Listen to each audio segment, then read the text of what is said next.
तो दोस्तों शुरू करते हैं आज की इंफ्रा न्यूज। पहली खबर जो आ रही है वो है एमएमआरडीए से, जिन्होंने लैंड एक्विजिशन शुरू कर दिया है for Mumbai Vadhavan expressway corridor. ये प्रोसेस जो है ये यहाँ पर उत्तन जो मुंबई के नॉर्थ साइड में आता है वहां से लेकर आगे विरार और आगे वाधवन रीजन तक कनेक्ट करने के लिए जो रोड बन रहा है उसके लिए होंगे। अब मेजरली दोस्तों अगर देखा जाए तो विरार साइड से ये एक्सप्रेसवे जो है एलिवेटेड है, देखा जाए तो उत्तन से ही एलिवेटेड है और समुद्र के रास्ते से जाता है, जिसकी वजह से मेजर राइट ऑफ वे के लिए लैंड एक्विजिशन की जरूरत नहीं है। लेकिन जो एंट्री एग्जिट्स होंगे, कनेक्टर्स होंगे, उनके लिए बहुत सारा लैंड नीडेड होगा। 104.285 हेक्टेयर्स ऑफ लैंड के लिए यहाँ पर जो है डिसीजन लिया गया है एक्विजिशन का और अभी इनिशियली उत्तर में ये काम शुरू किया जाने वाला है और ओवरऑल जो लार्जर कनेक्टिविटी है मुंबई के नॉर्थ साइड में उसका काम यहाँ से होगा।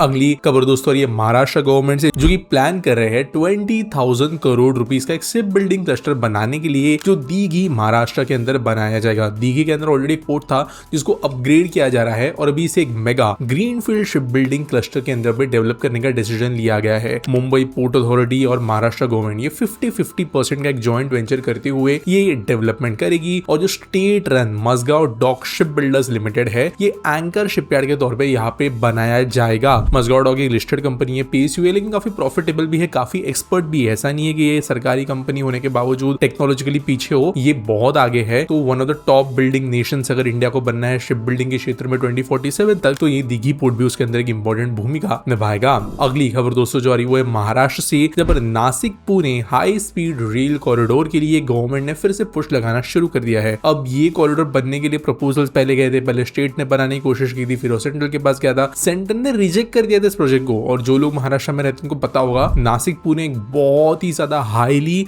और फ्रीक्वेंटली ट्रैवल्ड रूट है। तो यहाँ पर रेल कॉरिडोर बनाने के लिए फिर से एक डेलीगेट जो है नासिक, अहिल्यानगर, पुणे इन रीजन से सीएम को मिले हैं और ये आगे जाके प्रोजेक्ट को फास्ट ट्रैक करके जो है बनाया जाए, यानी अप्रूवल वगैरह तो मिल जाए, उसके लिए अश्विनी वैष्णव से मिलने वाले हैं। तो यहाँ पर जो है ये अलाइनमेंट ठीक नहीं, ये बोल के रिजेक्शन दिया गया था। अब गवर्नमेंट कोशिश कर रही है, देखते अगर चीजें सही होती है तो ये बनता हुआ नजर आएगा न्यू रेल लाइन। अगली खबर दोस्तों ये भारत की सेमीकंडक्टर मिशन 2.0 से रिलेटेड, जहां पर 1.25 लाख करोड़ रुपीस का पुश गवर्नमेंट ने देने का डिसीजन लिया है for the propose 1.5 lakh crore semiconductor mission. तो बिल्कुल वैसे देखा जाए तो ऑलरेडी 76,000 करोड़ जो है वो एलोकेट हो गए हैं। जो धोलेरा का सेमीकंडक्टर प्लांट है, असम का प्लांट है, इनके अंदर ऑलरेडी काम चल रहे हैं, वैल्यू चेन जो है बनती है। सानंद में जो चिप मैन्युफैक्चरिंग हो रही थी या कहीं तो चिप्स फैब्रिकेशन करने के बाद में टेस्टिंग पैकेजिंग हो रही थी, वहां से एक्सपोर्ट शुरू हो गए हैं नैंड मॉड्यूल्स के। तो सेमीकंडक्टर जो है अभी काइंड ऑफ एग्जीक्यूशन के भी थोड़ा आगे बढ़ चुका है। तो अब ये 2.0 लेवल के अप्रूवल्स की बात चल रही है। अगली खबर दोस्तों आ रही है दिल्ली से, जब पर जल्द ही दिल्ली को जिस तरीके से दुबई आए हैं या लंदन आए हैं जहाँ पे बड़े बड़े फेरिस व्हील आपको देखने मिलते हैं, वैसा ये दिल्ली आए आपको देखने मिलेगा जो लंदन व्हील से इंस्पायर्ड होने वाला है। दिल्ली डेवलपमेंट अथॉरिटी ने मयूर विहार जो ईस्ट दिल्ली में आता है वहां पर ये प्रपोज किया है प्रोजेक्ट। 3.84 एकर्स ऑफ लैंड इसके लिए जो है अलोकेट किया जाएगा और एक प्राइवेट पार्टनरशिप के साथ में इसको डेवलप किया जाएगा लॉन्ग टर्म लाइसेंसिंग एग्रीमेंट के अंदर, ऐसा गवर्नमेंट का कहना है। अब ये टूरिस्ट अट्रैक्शन रिक्रिएशनल जोन को क्रिएट करने के हिसाब से गवर्नमेंट बना रही है, ऐसा सरकार का कहना है।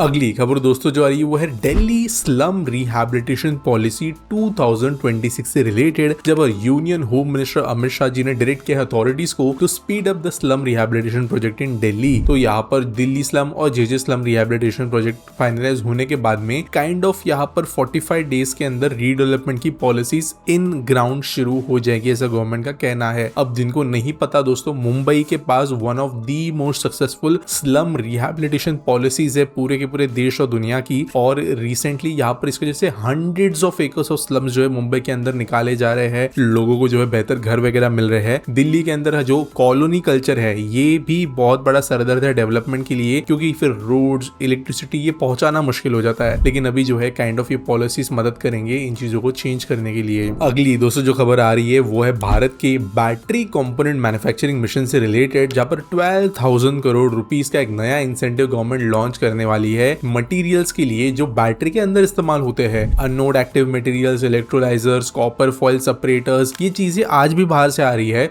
और फिर भारत में असेंबल होकर बैटरी बनती है, अगर बनती भी है तो। लेकिन जो एडवांस केमिस्ट्री सेल बैटरीज है उनके लिए भी सप्लाई चेन को स्ट्रॉन्ग बनाने के लिए गवर्नमेंट ने इंसेंटिव देने का डिसीजन लिया है। अगली खबर दोस्तों और ये पंजाब से, जहां पर कादियान 20 रेल लाइन को फाइनली 100 साल बाद सेंट्रल गवर्नमेंट का अप्रूवल मिला है। अब दोस्तों ये मीडिया हेडलाइन है 100 साल, यानी इसका जो पहला कंसेप्चुलाइजेशन है वो अराउंड 100 इयर्स पहले हुआ था, लेकिन फिर इसके बारे में बाद में जो है ये कभी भी बनाई नहीं गई। लेकिन ये 39.68 किलोमीटर लंबी ब्रॉड गेज रेल लाइन जो है ये कादियान को गुरदासपुर डिस्ट्रिक्ट से बियास जो अमृतसर के पास पड़ता है उससे कनेक्ट करेगी और 1400 करोड़ का ये प्रोजेक्ट होने वाला है। 1928-29 में ब्रिटिश एरा के दौरान इसके बारे में बात की गई थी, लेकिन काम जो है वो 1932 में ही हॉल्ट कर दिया गया था। यानी ऐसा नहीं कि आजादी के बाद हॉल्ट हुआ, उस समय पे अंग्रेजों ने हॉल्ट कर दिया था, जिसके बाद में ये लाइन फिर से बनना शुरू नहीं हो पाई थी। अगली दोस्तों खबर आ रही है वो है सेंट्रल गवर्नमेंट के एक नए फास्ट ट्रैक कॉरिडोर प्रोजेक्ट से रिलेटेड, जो कि होगा बेंगलुरु मंगलुरु रेलवे कॉरिडोर। तो दोस्तों यहाँ पर रोड कनेक्टिविटी थोड़ी बेहतर हुई है रिसेंटली दोनों शहरों के बीच में, और अब एक एक्स्ट्रा अच्छा तरीके का रेल कॉरिडोर भी यहाँ पर डेवलप करके 100 किलोमीटर के रेडियस में, चाहे वो बेंगलुरु हो या मंगलुरु हो, इन रीजन्स के अंदर future passenger demand, industrial demand, growth वगैरह का हिसाब से गवर्नमेंट ने डिसाइड किया है कि यहाँ पर बिल्डिंग्स बना के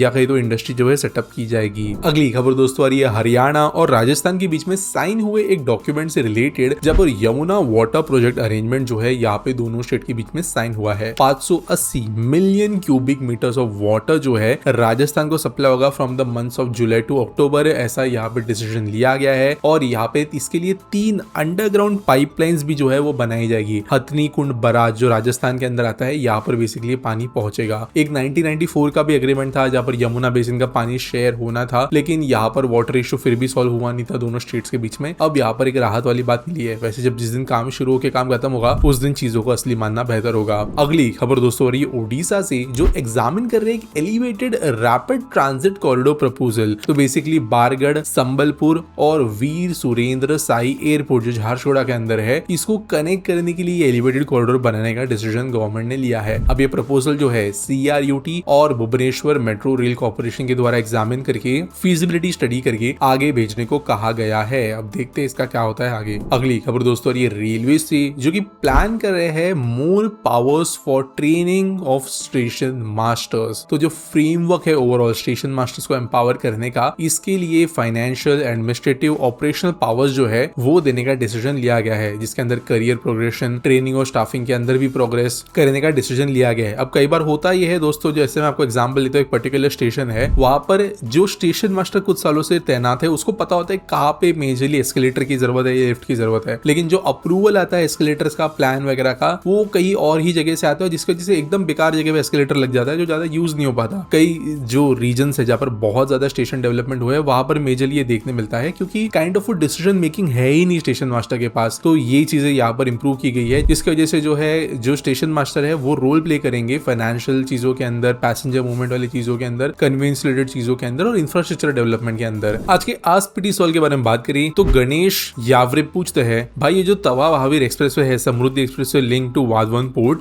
ये कब तक बन जाएगा और कैसे ये महाराष्ट्र इकोनॉमिक कंट्रीब्यूशन देगा। देखो अभी हम अगर करेंटली देखें तो महाराष्ट्र के अंदर मुंबई और नागपुर के बीच का जो समृद्धि महामार्ग है ये 2 मेजर सिटीज को कनेक्ट करता है, लेकिन ये नासिक जैसे सिटी के बहुत पास से गुजरता है, संभाजी नगर से गुजरता है, और इसके जैसे आपने देखा होगा कि संभाजी नगर की और एक सिटी हो, नागपुर वगैरह हो, यहाँ पर बहुत बड़े बड़े मैन्युफैक्चरिंग क्लस्टर्स बनना शुरू हो गए हैं, और जो दूसरे भी कनेक्टिंग रोड्स आ रहे हैं समृद्धि के वो भी है। अब वाधवान ये सारे मैन्युफैक्चरिंग क्लस्टर्स के लिए मेजर इंपोर्ट एक्सपोर्ट पॉइंट बनेगा, तो यहाँ पर इन दोनों के बीच में एक अच्छी लैंड कनेक्टिविटी होना जरूरी है। अब अगर देखा जाए तो दिल्ली मुंबई एक्सप्रेसवे से विरार तक और फिर विरार से आमने तक, फिर समृद्धि से ज्वाइन करके आगे, ये रूट आज की डेट में भी अवेलेबल हो सकता है, लेकिन फिर भी जो डाइवर्जन है kilometre time point of view से ये बहुत ज्यादा आता है। तो इसके लिए छोटा एक नोड अगर बन जाए तो जो पूरा वाधवन का ट्रैफिक है, चाहे वो नॉर्दर्न इंडिया जाना हो या फिर उसको जाना हो सेंट्रल महाराष्ट्र हो या फिर सेंट्रल इंडिया के अंदर, तो वो इजी बन जाएगा। और इसकी वजह से चाहे वो छत्रपति संभाजी नगर हो, अकोला हो या कई दूसरे रीजन विदर्भ के और मराठवाड़ा के, ये मेजरली बेनिफिट करेंगे इकोनॉमिकली। और ओवरऑल जो पारगा का रीजन है वो तो बहुत ज्यादा बन ही रहा है, डेवलप कर रही है गवर्नमेंट उसको। एट द सेम टाइम ये ट्रैफिक अगर पहले मुंबई की तरफ जाने के डाइवर्ट होना था जो ऑलरेडी क्राउडेड है,